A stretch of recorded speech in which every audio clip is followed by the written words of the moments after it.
Soyez tous salués. Ce même samedi, il est 21h45. Donc, je vais m'assurer que dans moins d'une heure, j'aurai fini. Ceci, c'est après l'enseignement que nous venons de faire sur les trois, comment dirais-je, les trois éléments très importants pour ce qui est en rapport avec la spiritualité, hein, c'est-à-dire les trois piliers de la spiritualité. Mais pendant que j'étais en train de faire l'exposé, il y a quelques auditeurs et tous ceux qui me suivent en direct également. Parce que n'oubliez pas que pendant que je fais cet enregistrement, je laisse le téléphone allumé sur, comment dirais-je, sur certains forums. Et c'est ainsi que la question qui est revenue est la suivante. Maître, nous, ce qui nous intéresse, vous avez l'air de quelqu'un qui explique bien les phénomènes, parlant de votre enseignement sur le KMOS. Le KMOS, c'est-à-dire l'étude du cerveau sous couvert de la méditation en tenant compte de votre orientation spirituelle. Et vous avez dit que la méditation, c'est la voie en dehors du rite ancestral, c'est la voie par excellence qui peut vous permettre de pouvoir vous connecter avec les maîtres de l'au-delà. Mais nous savons également, certains enseignants nous disent que la méditation a un danger car ça vous amène au niveau où vous pouvez transcender ou encore sortir de votre corps. Et dans ce cas, quel est le danger de sortir de votre corps? Bien, donc je vais répondre à cette question en mettant le titre suivant. Danger. J'ai déjà sorti près de 3 enseignements, mais celui-ci va être bien spécifique. Et je vais rentrer dans les détails, essayer de vous donner certaines informations que beaucoup ne savent pas. C'est-à-dire, quand nous sortons de notre corps, pourquoi nous sortons? Le voyage astral, il sert à quoi? Et quelles sont les conséquences? Et que devons-nous faire pour éviter que nous soyons attaqués? Avant cela, naturellement, nous allons démarrer par un son musical traditionnel et donc je n'ai aucun droit d'auteur. Merci.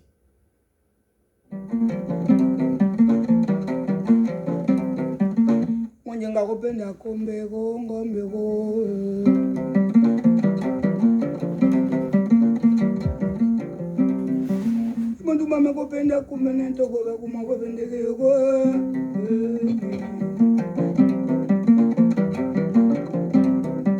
Munjenga kopenda kumbe ngombe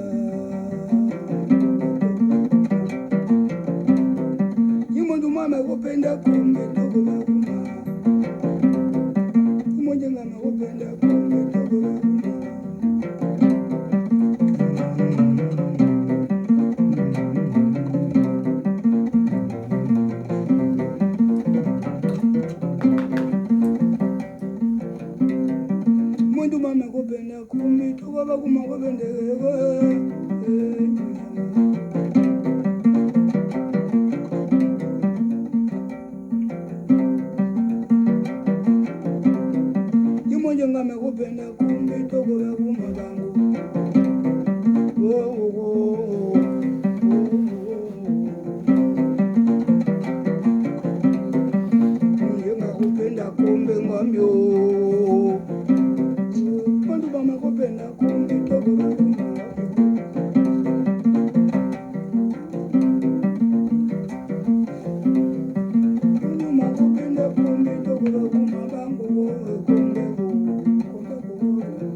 Bango,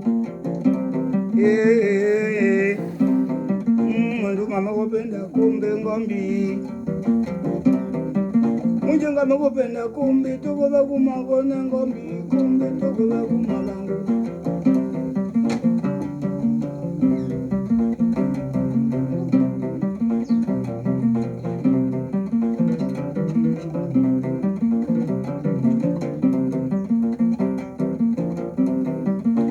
njengakupenda kombe ngombe ngombe muntu mama kupenda kombe tokoza kumalango njengakupenda kombe tokoza kumalango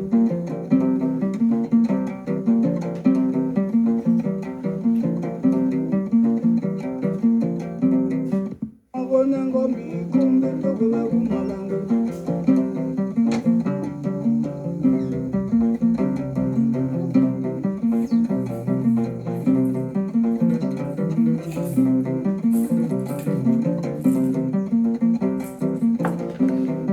njengakupenda kombe ngombe ngombe muntu mama kupenda kombe tokoza kumalango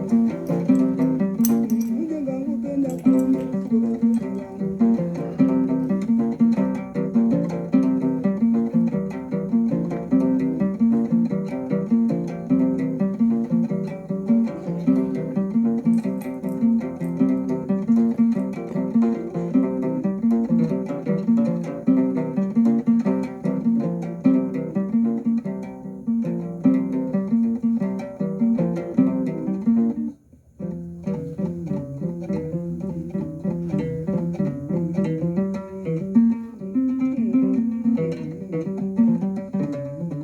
Adieu Bouete.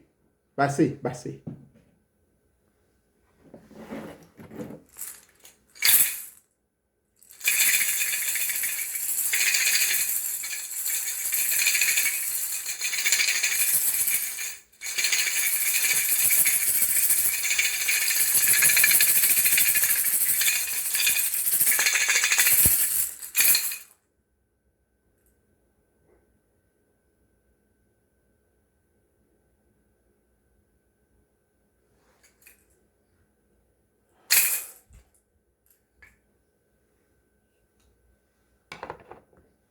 Yeno mbambiani. Ngombe ino ebute kambo mie.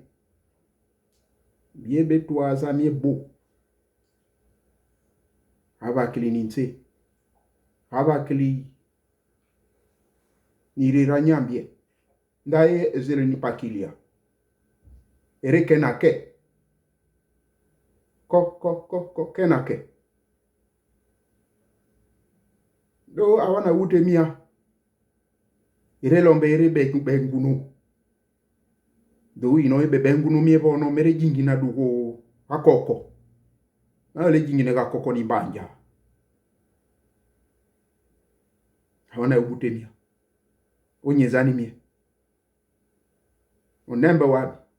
Were boba na nini mani. Akewani. La question donc du jour. Quels sont les dangers lorsqu'on se retrouve dans cette grande méditation transcendantale?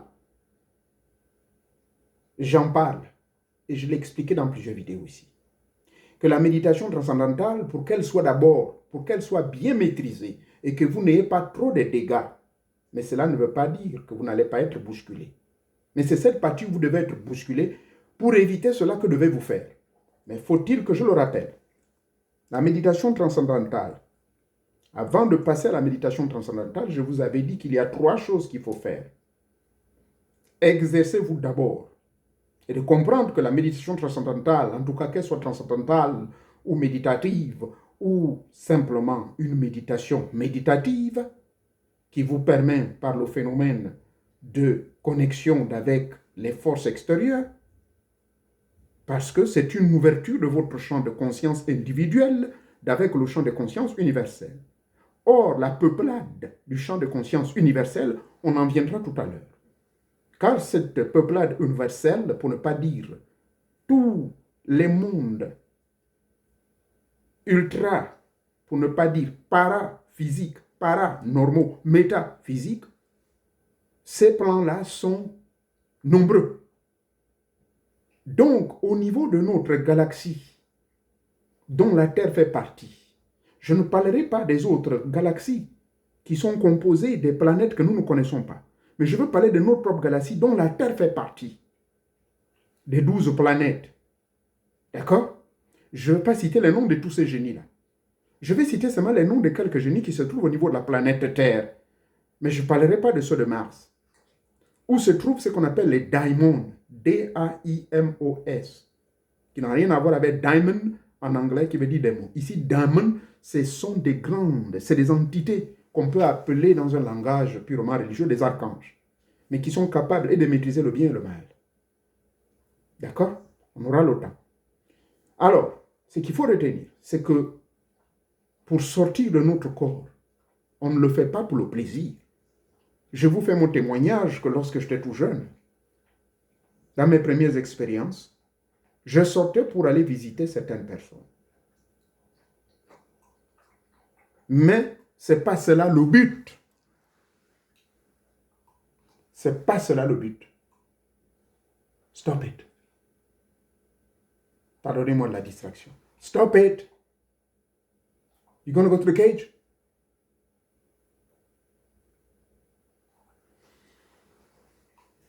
Pardonnez-moi.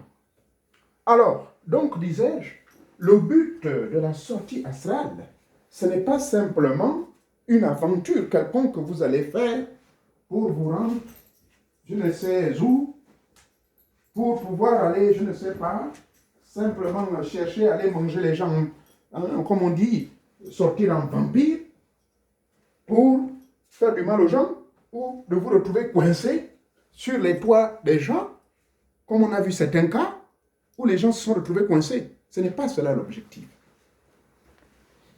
Pour ceux donc qui font ce genre de choses, laissez-moi ici vous dire que la sortie astrale normale passe par l'entraînement, la connaissance. Souvenez-vous, l'enseignement précédent, il n'y a même pas 15 minutes que je viens à peine de finir. J'espère que j'aurai la force de continuer avec ceci. Donc, c'est que j'ai appelé la connaissance héréditaire. Et la connaissance, la troisième connaissance, hein, je vous parlais des 3 piliers spirituels. Mais aujourd'hui, maintenant, je vais vous amener dans le 3e pilier. Préparez-vous, serrez vos ceintures. Donc, il faut comprendre que l'homme doit,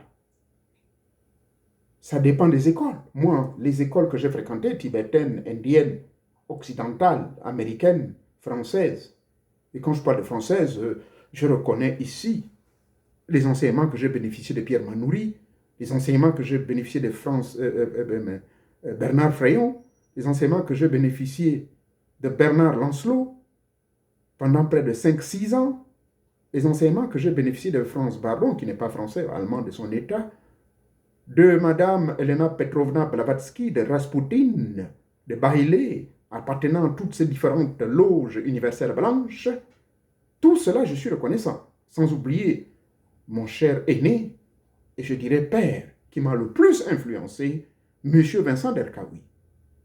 J'en passe, il y en a tellement. Ils sont près de 157 qui m'ont suivi, qui m'ont soulevé.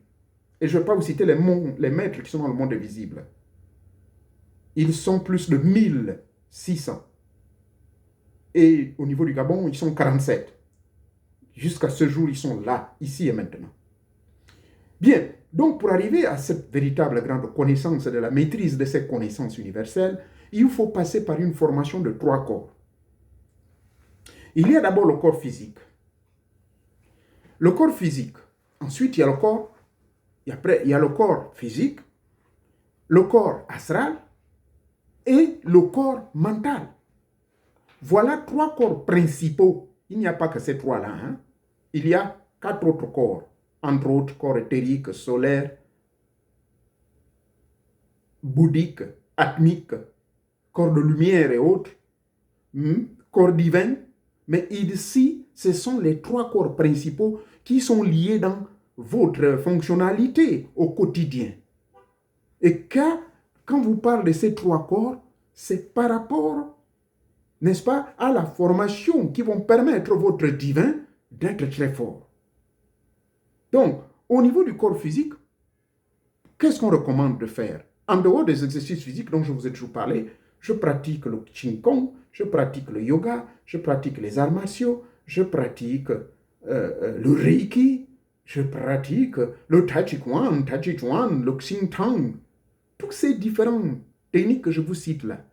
Hein? Je ne veux pas vous citer les arts martiaux purement physiques tels que le Muay Thai, le Do Shin Kando, dont je suis le plus hautement gradé en termes d'arts martiaux japonais, et également le Goju-ryo, Wado-ryo. Ça, c'est peu, ça m'intéresse peu. Parce que ça, c'est l'animalité humaine. C'est la self-défense. Tu m'attaques, je me défends et je te rentre. Mais je ne suis pas dans ce style-là. Ici, il s'agit seulement du corps physique. Donc, dans votre corps physique, le développement de votre corps physique passe par quoi? Les religieux utilisent ce qu'on appelle le jeûne. Il faut beaucoup jeûner. Donc, l'endurance de la faim, ça renforce votre corps divin. Dans le plan physique, lorsque vous endurez la faim, par ce qu'on appelle les jeûnes, vous endurez votre corps divin. Vous passez également par les endurances de la fatigue. Ça vous permet également à faire des efforts d'endurance dans les efforts, dans les douleurs que vous avez, la fatigue, la faim, la soif. Vous privez de tous ces éléments-là. Vous ne le recherchez pas spécialement, mais lorsque les circonstances vous permettent d'être face à ces choses-là, alors vous devez endurer. C'est comme cela que vous formez, ça c'est la première formation, sous couvert du corps physique, pour impacter votre corps divin, car il s'agit de ce corps divin qui va voyager dans l'espace et le temps. Ça c'est la base. Ensuite, vous avez votre corps astral. Le corps astral, il faut le comprendre que c'est celui qu'il faut absolument, parce qu'il est lié avec nos émotions, avec nos sentiments, nos feelings. Ce que j'appelle les impressions idéomotrices. Donc, que faut-il faire à ce niveau, au niveau de votre corps astral? Le corps qui vous permet de voyager dans l'espace et le temps, mais l'impact dans votre vie de tous les jours, que devez-vous faire au niveau du corps astral? Quel est le comportement que vous devez afficher pour pouvoir vous permettre de faire facilement ce voyage-là, sans pourtant avoir des obstacles? Il y a donc le contrôle absolu de tout ce qui est impulsion émotionnelle et sensorielle. Ceci donc inclut les désirs, les envies les avidités, la luxure. Quand je vous dis que au bout de, par exemple, un mois, vous devez avoir activité sexuelle pendant 21 fois, vous devez plutôt jouir pendant 21 fois, tout ça, ça fait partie. Donc, il faudrait absolument que vous contrôliez vos impressions idéomotrices, également s'assurer que vous n'êtes pas quelqu'un qui est pressé dans la vie. Quand vous êtes très patient, très flegmatique, tout ce qui affecte la vue, tout ce qui affecte le goût, tout ce qui affecte vos oreilles, la musique que vous écoutez là, le rap des fous là, le rap, écoutez des musiques rap qui parlent de gangsters, de banditisme, de tueries. Vous touchez quoi? Qu'est-ce que vous touchez? Vous mettez votre bouche où? Les précipitations. Tout ceci, quand vous avez le contrôle absolu sur cette partie que j'appelle les impressions idéomotrices qui sont influencées par les 5 sens de votre corps, sous couvert du thalamus et de l'hypothalamus à l'intérieur du cerveau, c'est cela qui permet votre corps astral d'être plus ou moins, de subir ou de recevoir un entraînement au préalable. Et ce que je viens de vous donner ne sont que des petites bribes, des généralités, et que dans la pratique, et tout ce qui est écrit dans mes documents, et lorsque je vous demande de me soutenir lorsque cette école sera disponible, je prévois tout cela. Et enfin, le corps mental. Quel est son rôle? Mais le rôle du corps mental, comme le mot le dit, mais c'est par le corps mental que les 3 formes de pensée, vous êtes bombardé par 3 formes de pensée. C'est vrai que je dirais 2, parce que l'autre pensée, c'est vous, en tant que conscience. Et c'est à ce niveau-là où, justement, vous devez faire votre propre examen, ce qu'on appelle l'examen de conscience. Apprenez à vous taire, apprenez à vous connaître, apprenez à faire un examen de conscience le soir avant de dormir. Il faut donc méditer souvent sur votre comportement et que désormais, comment vous devez vous comporter au quotidien. Méditez sur les événements qui vous arrivent. Est-ce que c'est des événements fortuits qui viennent par un hasard? Voyez-vous, je peux aller trop loin. C'est sur la base de la compréhension et de l'entraînement seulement de ces 3 corps-là, c'est-à-dire le corps physique, le corps astral et votre corps mental. Vous devez mettre une discipline linéaire. Et quand cette discipline linéaire, j'entends par là sur la même ligne longueur d'onde, ça crée une harmonisation. Et c'est ainsi, vous allez maintenant faire l'expérience de sortir votre corps. Mais la sortie du corps, je disais, c'est la partie, la 3e phase qu'on appelle, je ne sais pas si vous voyez bien au niveau du dessus. Pardonnez-moi, je vais essayer d'éteindre ma lumière. Regardez bien au-dessus du scarabée. Vous voyez le scarabée ici, vous voyez? Il est là. Pardonnez-moi. Il est où? Voilà. Regardez le scarabée là. Vous voyez? Voilà le scarabée sacré. Son envol. Il vole pour aller vers quelque part. Je m'arrête ici. Ah, vous avez les deux croix de Inc. Hein? Et vous avez l'œil d'Isis. Bref, on s'arrête ici. Donc, cette phase-là de vous envoler, c'est cela, la sortie astrale. Donc, vous verrez qu'avant de pouvoir faire ces expériences de sortie, ce n'est pas de l'amusement. On ne s'amuse pas, vous allez vous détendre. Et bien voilà, respiration profonde. Maître Mouret m'a dit, je respire 3, 4 fois, 10 fois, je visualise une énergie sous couvert d'une couleur blanche et puis je sors. Non. Il faut d'abord vous entraîner à aligner tous ces 3 corps-là. Maintenant, en dehors de cet alignement, qui est un entraînement permanent, ça va être au quotidien de toute votre vie. C'est ce que je fais depuis plus de 60, bon, je ne dirais pas plus de 60, je dirais 50 ans, donc depuis 1974. Dans 2 jours, c'est mon anniversaire. Donc, c'est ce que je fais. Je vous l'ai dit dans combien nous sommes, le combien aujourd'hui là même. Mettez-moi.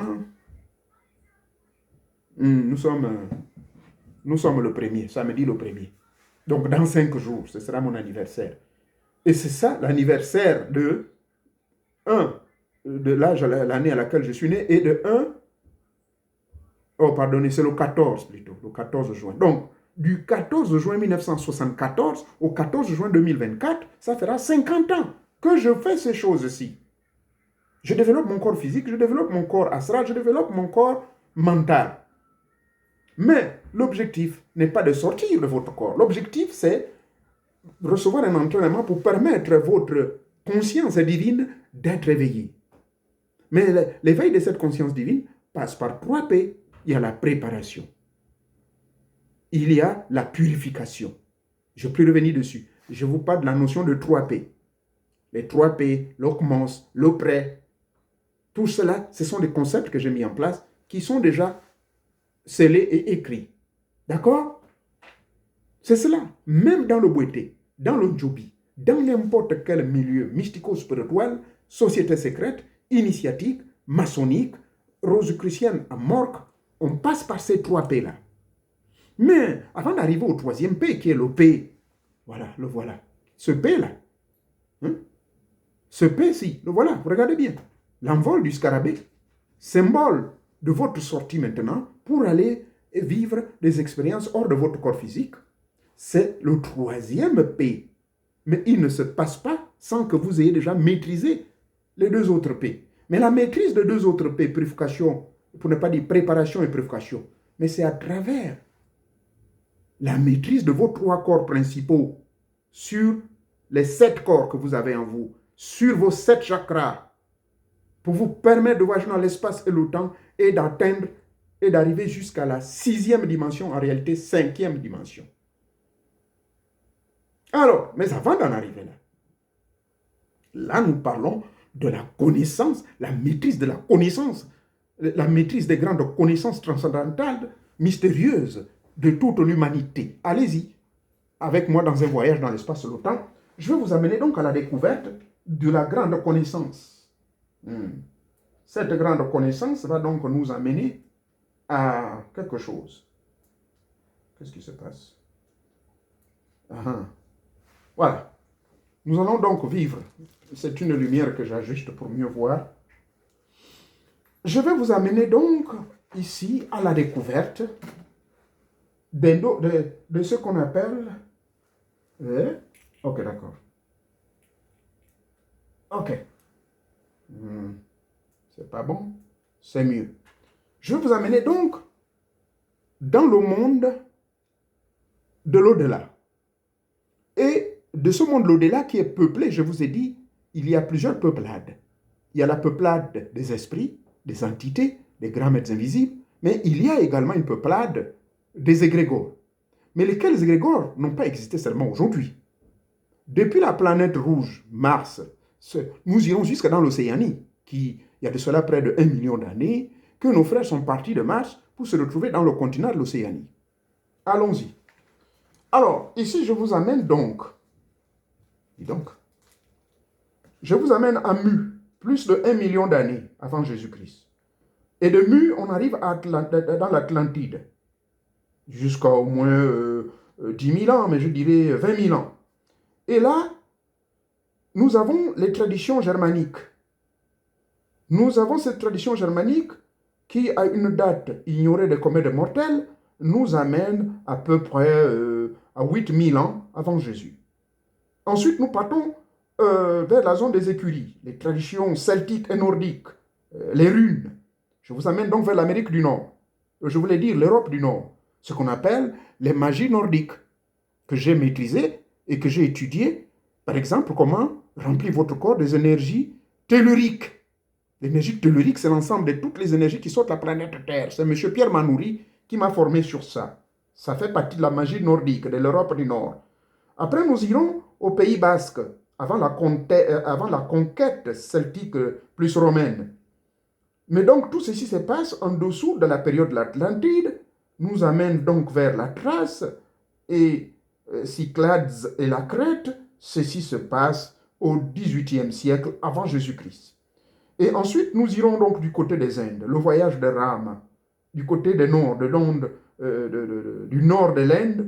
Et pour votre information, les habitants du nord de l'Inde, ce sont des Noirs comme vous et moi. Ram est un Noir. Allons-y.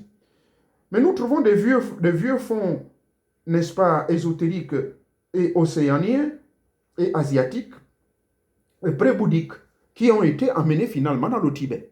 Donc, tous les documents que vous voyez au niveau du Tibet, il y a de cela 600 000 ans, venaient tout droit de l'Océanie. Mais laquelle Océanie avait reçu, si vous pouvez appeler ça entre guillemets, des extraterrestres? Mais non, parce qu'il y a eu une boulimie, il y a eu un désordre au niveau de la planète Mars. Et c'est pour cela qu'on les appelle les hommes rouges. Ceux qui habitent la planète Mars, on les appelle les hommes rouges.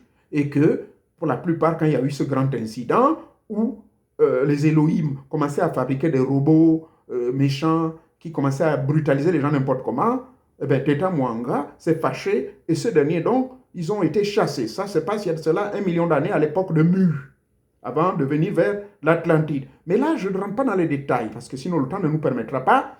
Et donc, ces mecs de l'Océanie vont seulement aller vers le Tibet. Ils ne vont pas aller en Égypte, mais ils vont vers le Tibet. Et dans le Tibet, donc, là-bas, on va déposer la tradition ésotérique non affiliée avec les Occidentaux. Et là-bas, on parlera de la fraternité des Lumières comment on appelle ça? Transhimalayenne. Du côté de l'Inde du Nord, je vous ai dit, il y a de cela allant, ça nous amène vers 800 000 ans avant Jésus. Les manuscrits secrets sont partis donc de là, et de l'Atlantide, où il y a eu une grande influence, c'est plutôt vers l'Égypte. Mais vous voyez, il n'y a pas de concordance de calendrier, car si nous disons que dans l'Atlantide, il y a eu presque à l'époque de 10 000 ans avant Jésus, or, de l'Atlantide vers l'Égypte, on nous dit il y a 30 000 ans avant Jésus, jusqu'au 5e siècle, qui nous amène vers l'Alexandrie. Et c'est ainsi que nous avons la pratique ésotérique slave, qui se pratique du 7e au 10e siècle avant Jésus. Nous avons les rites égyptiens qui se pratiquent du 30e siècle, il y a 30 000 ans jusqu'au 5e siècle, qui nous amène à Alexandrie au 3e, voire 5e siècle, du 3e siècle avant Jésus jusqu'au 5e siècle après Jésus. Là, nous trouvons des manuscrits secrets. Mais ces manuscrits secrets qu'on trouve notamment vers le 4e, 5e siècle, et tout récemment, en 1948, les documents qu'on trouve sur la mer Morte, vont nous amener à comprendre quelques pratiques qui se faisaient. Ces pratiques se passaient où? Ben, ça se passe, là j'ai sauté la Rome, bien sûr, parce que la Rome va avoir aussi cette tradition. C'est des traditions romaines qui vont dater du 18e siècle avant Jésus jusqu'au 5e siècle après Jésus, avec l'influence et le trafic, n'est-ce pas, des écrits laissés par les Esséniens, lesquels écrits ont été modifiés et rattrapés, et les Hébreux également, qui, 90%, c'était nos frères noirs qui ont écrit. Je parle des 107 livres composant la Bible. Et là, malheureusement, comme ça dit, jusqu'au 5e siècle, parce qu'au 4e siècle, donc à l'an 325 de notre ère, ils vont arrêter leur décision de maintenir seulement 66 pour distraire les fesses des gens. Pardonnez-moi, on continue. Et puis, finalement, qu'est-ce qui va se passer? La Perse, donc au cycle des Zoroastres, là-bas également, va, sous l'influence de M. Natabéen et les rites des Nazaréens, dont faisaient partie quelques disciples de celui que vous appelez Jésus. Il s'agit du rite des Nazaréens qui était Ce n'était pas une ville, mais c'était plutôt une secte qui existait à l'époque de la Galilée, n'est-ce pas, laquelle Galilée a été prise par les Romains. Je vais vous amener où? Donc, la Byzance nous amène à 529 avant Jésus-Christ. Et quand on parle de la Byzance officiellement, ça va aller jusqu'à l'an 1453 de notre ère. Leurs écrits, leurs rites également, vont créer des égrégores dans le monde invisible et des esprits. Et des fonds religieux et ésotériques d'Israël, à l'an 1200 avant Jésus-Christ, tous ces fonds et religieux et des écrits vont être emportés quelque part et on les découvrira finalement au 5e siècle de notre ère, car c'est finalement en Éthiopie qu'on va retrouver tout ceci. Bref, nous partons donc de cette affaire-là. C'est la même période que le mouvement essénien voit le jour. Il y a donc les écoles d'Aran, au 6e jusqu'au 11e siècle, pour ne pas dire 9e, 10e siècle de notre ère. Il y a les docteurs syriaques, les traditions des textes grecs. Nous avons les fonds religieux donc ésotériques de l'Israël qui vont être d'une part conservés par les Esséniens, et puis eux, les Esséniens, vont amener, vont conserver ces enseignements-là, mais certains vont être amenés en Égypte. Je vous ai parlé de la Bible noire. La Bible noire que j'ai ici, c'est la Bible égyptienne, plutôt éthiopienne, voulais-je dire. Mais la Palestine, très, très, très important. La Palestine, donc, va jouer un rôle très important entre l'an 428 avant Jésus-Christ, donc l'époque d'Ezra, premier, jusqu'au 1er siècle après Jésus. Là, nous trouvons des fonds bibliques, des fragments de la Kabbale hébraïque.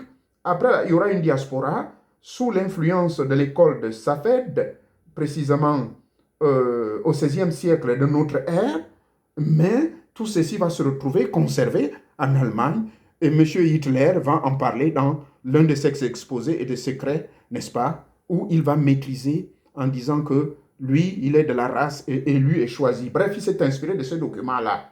Et nous avons donc des contacts, des concrets, l'ordre du temple qui est créé.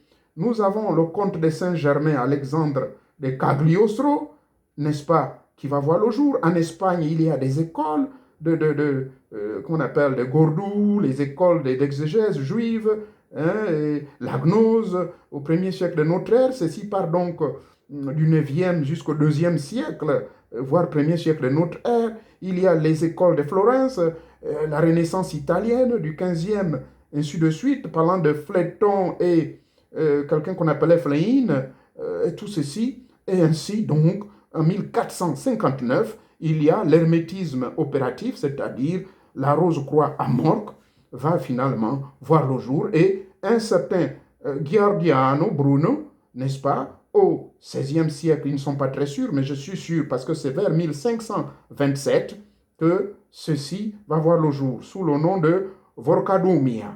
Donc de là, il y aura une renaissance européenne. La renaissance européenne se passe donc au XVIe siècle. En France, il y aura au niveau de la province, donc la province à partir du XIIe siècle, il y aura des écoles théurgiques de Naples entre le XVIIIe et XXe siècle. Et c'est ainsi que le comte de Saint-Germain, Alexandre Cagliostro, Elena Petrovna Blavatsky, la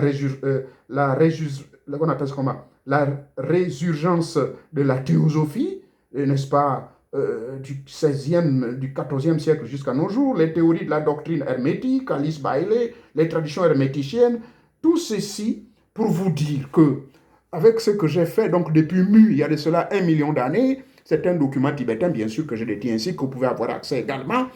Et quand on lit également les documents secrets du Vatican qui se trouvent au 7e sous-sol, vous verrez que le monde métaphysique est peuplé d'entités.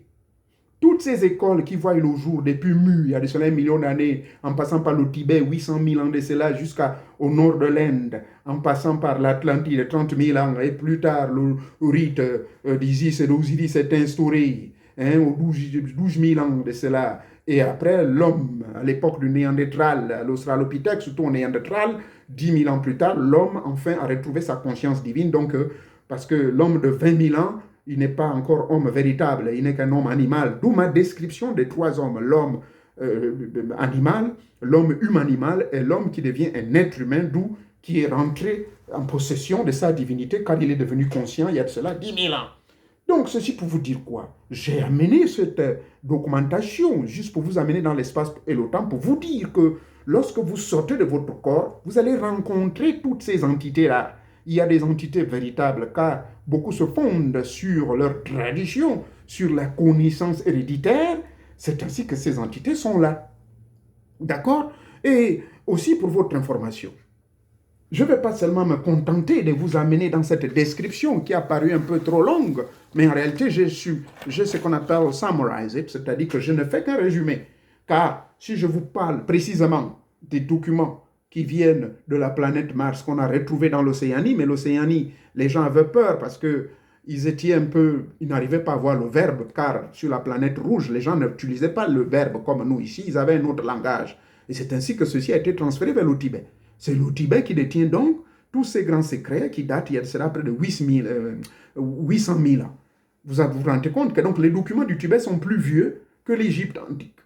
Mais maintenant, dans tout ceci, je ne vous ai pas parlé du Gabon, car le Gabon retrouve sa place. Vous allez être surpris. Le grand centre de la véritable connaissance, là où se trouverait être, je dis bien se trouverait être, car les grands scientifiques tels que la librairie, comment on appelle plutôt nos amis qui ont fait des découvertes là, en l'an 2012, hein, voilà, les chercheurs de Poitiers, jusqu'ici, ils ont peur de dire la vérité, mais quand on découvre que la première vie a été découverte au Gabon, il y a de cela 4 millions d'années, 4 milliards d'années autant pour moi, qui date de 4 milliards d'années, et au plus tard on découvre, et moi quand je vais faire mes initiations auprès des rites des Indiens, on me dira que le Gabon est le centre mondial de toutes les magies du monde. Allez-y savoir.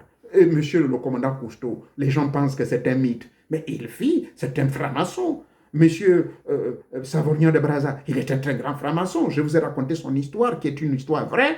Il est venu, avant d'aller à Brazzaville, mais il est passé par le Gabon, sur le Goué. Il est allé rencontrer les reines, les rois Teke de Plateau. Il a vu le roi Makoko. Il est allé violer la fille du roi Makoko. C'est des choses qu'on ne dit pas au public. Veuillez me pardonner, à la famille. Mais vous demanderez à la famille, c'est une histoire vraie. Ce qui explique pourquoi la fille du roi Makoko, vous verrez qu'elle va porter le chapeau de Savorgnan de Brazza. Mais ce chapeau, c'est un chapeau maçon qui avait tous les pouvoirs. Le pouvoir maçonnique, le pouvoir amorque, tout était là-dedans. Donc le vieux Makoko, exprimant sa colère, il a arraché les pouvoirs à ce mec-là.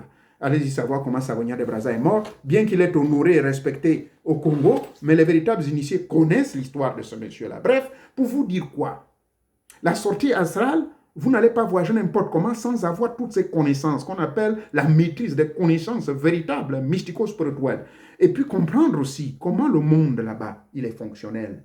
Comment ce monde métaphysique que nous, dans le plan terrestre, les gens ne comprennent pas, on s'amuse, on boit, on baise, on fait tout ce qu'on veut, nous sommes des adultes, pardonnez-moi.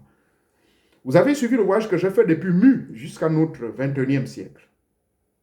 Je ne vous ai pas dit ce qui s'est passé entre le 20e et le 21e siècle, car au 20e siècle, il y a un Allemand qui va créer l'Illuminati. Mais quel est l'objectif de l'Illuminati? Mais il va pouvoir contrer les idées des Esséniens, il va contrer les idées des Templiers, il va contrer les idées de la secte dans laquelle on appelle la secte des Atlantiens, que M. Hitler avait transformé pour dire que c'est lui qui était l'élu. Bref, il faut d'abord comprendre que lorsque vous sortez de votre corps, vous aurez des bénéfices. Mais la question fondamentale, pardonnez-moi, il fallait que je vous amène dans tout cela pour faire comprendre les 3 corps et ensuite vous faire un voyage dans l'espace et le temps, que lorsque vous partez là-bas, il faut comprendre, pour vivre cette expérience-ci, pour vivre l'expérience-là, il faut comprendre que vous allez rencontrer beaucoup d'esprits. Vous n'allez pas rencontrer n'importe quel esprit. Et où est-ce que vous allez les rencontrer? C'est là où je vous amène donc dans la classification mystico-spirituelle, pour ne pas dire la classification des différents milieux auxquels vous allez rendre visite. Le premier milieu généralement connu, c'est le royaume des morts. Le royaume des morts, c'est le premier milieu. Même Yeshua, que c'est ce que les chrétiens appellent Jésus, on nous dit qu'il descendit aux enfers. Mais quand il descend aux enfers, mais il descend au royaume des morts. Mais le royaume des morts, c'est là-bas. Mais il est affronté par les forces du bas astral, il est affronté par beaucoup d'êtres, mais il sort victorieux le 3e jour. Le 3e jour, il sort victorieux. Mais dans l'initiation osirienne que j'ai subie, le rite d'Isis et d'Osiris, mais dans cette affaire-là, on vous fait vivre ces épreuves-là. Vous devez descendre là-bas. Même dans le rite Rose-Croix à Morques, vous allez faire un voyage là-bas. Bref, donc c'est le premier milieu où tout initié, naturellement, doit s'y rendre. Maintenant, si vous n'avez pas maîtrisé, si vous ne maîtrisez pas votre corps physique par les indications que je vous ai données, l'entraînement que je vous ai proposé, vous ne maîtrisez pas votre corps astral, par le contrôle de vos émotions, hein, tout ce qui est ces émotions idéomotrices et autres, par les désirs, les vues, les sens, les 5 sens du corps, et votre corps mental, par le questionnement permanent, par une prise de conscience et le redoublement de vigilance et tout, et ce que vous n'avez pas compris, que vous ne pouvez pas maîtriser le royaume de mort, parce que quand vous irez au royaume de mort, si vous n'avez pas maîtrisé ce corps, vous serez calboigné. Vous serez effrayé qu'on risque vous de mourir. D'où la nécessité de pratiquer ces éléments-là, les 3 corps principaux. Une fois que vous avez la maîtrise de ces 3 corps principaux, vous irez, vous verrez que les êtres qui sont là-bas vont se soumettre à vous, ils vont vous laisser passer. Ça se passe de manière consciente ou bien dans le monde des rêves. Parce que le monde des rêves, retenez-le que le rêve est la fenêtre qui nous permet de sortir depuis le plan physique avec notre corps divin pour se rendre dans d'autres plans à travers le corps astral. Vous faites un voyage donc astral. Après le royaume de mort, vous avez ce qu'on appelle les plans intermédiaires. Mais ces plans intermédiaires, c'est là où vous êtes maintenant en train de réfléchir où est-ce que je vais continuer. Vous n'avez plus le temps d'aller perdre votre temps au royaume des morts, parce que c'est la première étape. La deuxième, donc, la vraie, véritable première étape, c'est le plan intermédiaire sous couvert des mondes, ce qu'on appelle les plans oniriques. C'est-à-dire, par le rêve, et de manière inconsciente, et ensuite de manière consciente, vous allez passer sur ces plans intermédiaires. Mais les plans intermédiaires ont pour rôle de vous permettre de lorgner ce qui se passe là-bas. Et quand vous allez tout voir, vous devez vous préparer à travers toujours la préparation des 3 corps là dont je vous ai parlé, le corps physique, astral et mental. Et après, vous allez vous retrouver au deuxième plan qu'on appelle le plan astral. Dans ce plan astral, vous trouverez des esprits évolués, y compris vos ancêtres. Ils y sont. Dans ce plan purement astral. Et ensuite, il y a le troisième plan que j'appelle le plan céleste. Ça n'a rien à voir avec le langage religieux. Non, non, non, non. Ce n'est pas le ciel de la religion où on dit, oh, c'est le royaume. Non, non. Parce que si c'est ça, ça veut dire qu'on s'arrête là. Moi, dans mes expériences de sortie bilocatoire ou sortir en vampire, entre guillemets, je suis arrivé jusqu'au 4e plan. Parce que le 5e, on n'arrive pas là-bas n'importe comment. Laissez-moi mettre l'accent sur donc, le 3e plan. C'est le plan céleste. C'est là où se trouvent des êtres évolués. C'est là où vous pouvez rencontrer M. Hilarion, entre guillemets, le nom d'initié de l'apôtre Paul. C'est là où vous pouvez rencontrer M. Mahomet, que les gens ont dit, oh non, il est allé en enfer. Non, il n'est pas allé en enfer. Il est dans cette zone-là. Il est là-bas. Les vrais mystiques musulmans vont vous confirmer. Mais sauf que dans la doctrine religieuse islamiste, ils vont vous dire, non, ils l'ont trouvé, il est au ciel, au diamant là-bas. Non. Je ne sais pas comment ils appellent ça en arabe. Le plan céleste, c'est là où se trouvent les génies de tout, comment dirais-je, le plan astral, autant pour moi, c'est là où se trouvent les esprits qui sont évolués. Et ces esprits évolués, vous pouvez retrouver vos ancêtres. Et ensuite, vous avez le plan céleste, autant pour moi. C'est au niveau du plan céleste, vous allez retrouver donc des génies de toute espèce, de toute origine, les génies des lumières. Vous retrouverez les grands prophètes qui ont marché correctement dans la grande lumière divine. Parce que c'est un milieu qui est réservé à ceux qui sont plus qu'évolués. Ils sont des initiés confirmés. Ils sont prêts, ils sont des maîtres.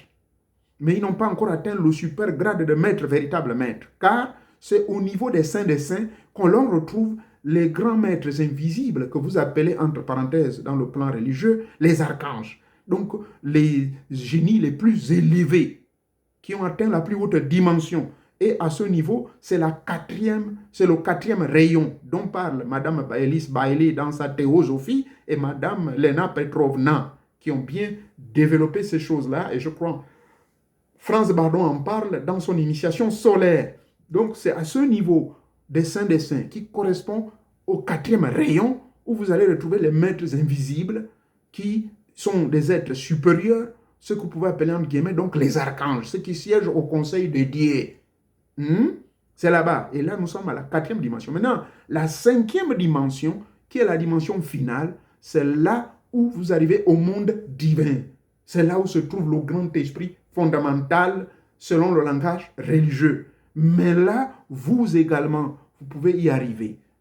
Tous les véritables maîtres invisibles, généralement, la plupart s'arrêtent au sein des saints, mais arrivé au monde des mystères là-bas, le 5e divin ou 6e territoire, ça là, moi, je vous dis la vérité, aucun humain n'y arrive là. C'est là où les religieux vont vous dire non, Jésus est assis à la droite du Père. C'est à ce niveau-là du monde divin, diront certains. Ça, c'est le langage religieux. Je le dis selon leur dire, mais je n'y crois pas à cela parce que je n'ai pas encore des preuves. Maintenant, nous qui sommes sur ce cheminement spirituel, lorsque nous sortons de notre corps, nous voulons nous rendre où? Quel que soit l'endroit où vous allez vous rendre, sachez que lorsque vous quittez, vous abandonnez votre corps physique, vous exposez votre corps physique à toutes ces entités dont je vous ai parlé là. Il y a des entités désincarnées. Il y a les esprits du bas astral. Il y a les esprits du royaume des morts. Il y a les esprits de type égrégorique. Surtout les types égrégoriques, ça ne va pas vous emmerder. Mais les esprits qui sont dans les différentes écoles que je vous ai citées. Moi, je peux vous donner un exemple. Est-ce que vous pensez que toutes ces écoles que j'ai citées là, forcément, toutes sont propres? Allons-y tout de suite dans la zone de la Byzance. 629 avant Jésus-Christ. Là-bas, il y avait des sacrifices qui se faisaient. Allez-y donc savoir. Donc, les égrégores qui sont dans cette zone-là, vous pouvez les rencontrer, ils vont vous babler des gifles. Les Esséniens, je les respecte. Les Esséniens ont des enseignements purs qui vibrent sur les hautes fréquences, qui peuvent vous amener au niveau du 4e et 5e rayon. Parce que je détiens leurs enseignements et je les respecte beaucoup. Et les documents esséniens sont authentiques. Respect et chapeau pour eux. Maintenant, si je vous amène à l'ordre des temples, le comte de Saint-Germain, Alexandre Cagliostro et tous ces mecs-là, les écoles de Cordoué, écoles d'exégèse juive, il y a le sang qui a beaucoup coulé.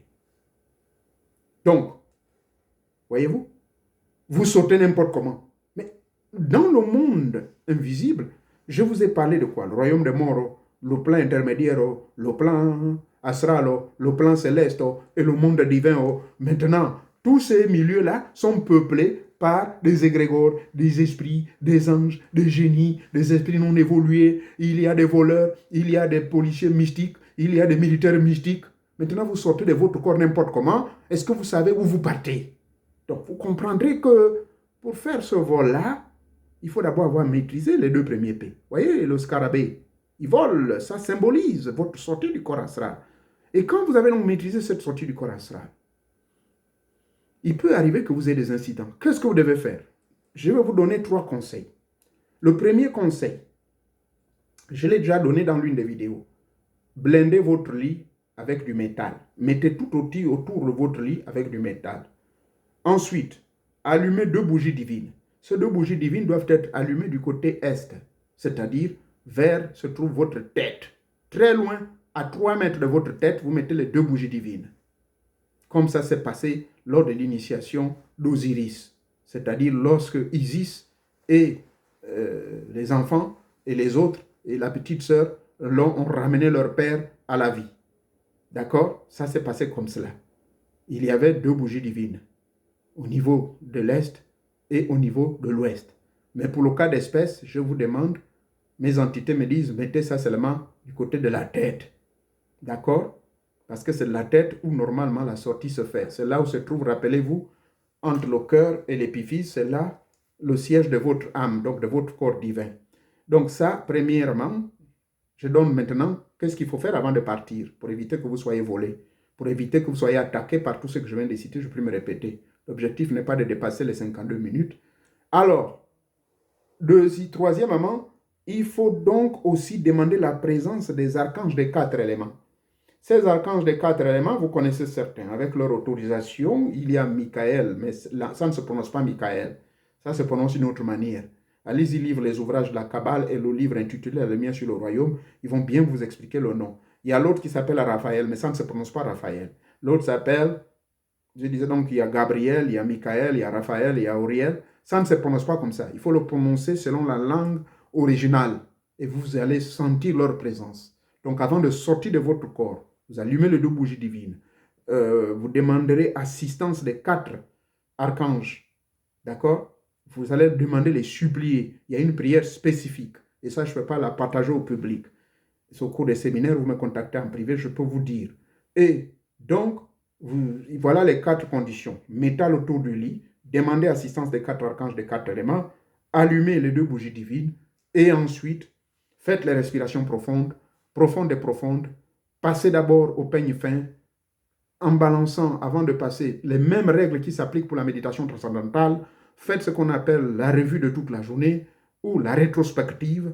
Ensuite, passez par le calme du mental, le vide du mental autant pour moi, et du vide du mental, vous passez directement au calme et le silence mental, et ensuite, boum, concentrez-vous sur les 4 archanges, notamment dont je viens de citer les noms, mais sous la forme hébraïque, la langue originale dans laquelle cette prière est adressée. Vous leur parlez, vous parlez, les 2 bougies divines sont prêtes et les métaux sont autour, vous pouvez sortir. Et quand vous allez sortir, votre corps physique est sous une haute protection, car les métaux, c'est de l'électricité. Pourquoi faire cela? Je vous l'ai dit dans un enseignement que les esprits désincarnés, c'est des gens qui ont été suicidaires, c'est des gens qui ont été arrachés brutalement de leur vie par un accident. Et les familles, donc sous couvert des émotions, la femme continue à porter le deuil, commence à crier, commence à penser au type, et elle ne veut même plus faire sa vie. Donc voyez-vous, l'esprit de ce mec-là n'est pas en paix. Il est entre le royaume des morts et le royaume fantomatique, c'est-à-dire il est là comme un fantôme autour, parce que les émotions le retiennent. D'où l'interdiction de ne jamais avoir des émotions pour ceux qui sont partis, car l'émotion est ce que j'appelle les émotions idéomotrices. Elles sont très fortes, d'où vraiment, je vous en prie, ne le faites pas. Donc ce mec-là qui est là, quand il va lorgner, il voit un corps vide, il va rentrer. Ou bien, s'il y a un sorcier des écoles dont je venais de vous citer là, hein, les gens là, des Bakagliocho, je ne parle pas du vrai Cagliocho, Bruno et bien autres, non. Je vous parle des contes au niveau de la France. Il y a eu, durant les périodes avant les indépendances, hein, vous savez que c'est des francs-maçons, mais que ces francs-maçons, quand ils ont signé dans les années 1789, toute fraternité, égalité et tout, mais il y a eu beaucoup de bains de sang, les gens qui ont été exécutés. Alors tous ces mecs-là, c'était des initiés, leurs entités, ces esprits-là errent ça et là, en train de pleurer, qui veulent revenir. Donc il faut faire très attention. Mes mots, conclusion, suivez donc, s'il vous plaît, la vidéo du début à la fin, mais la technique est celle-là. Mettez des métaux autour de votre lit, allumez 2 bougies divines, faites appel à la présence des 4 archanges, des 4 éléments, et ensuite, très très très important, il faut avoir le ventre toujours vide, à jeun, et ne pas avoir d'activité sexuelle avant la sortie astrale, ou même une semaine avant. Vous devez jeûner également. N'oubliez pas les 3 exercices, le corps physique, le corps astral, le corps mental, avant de vous exercer à sortir régulièrement.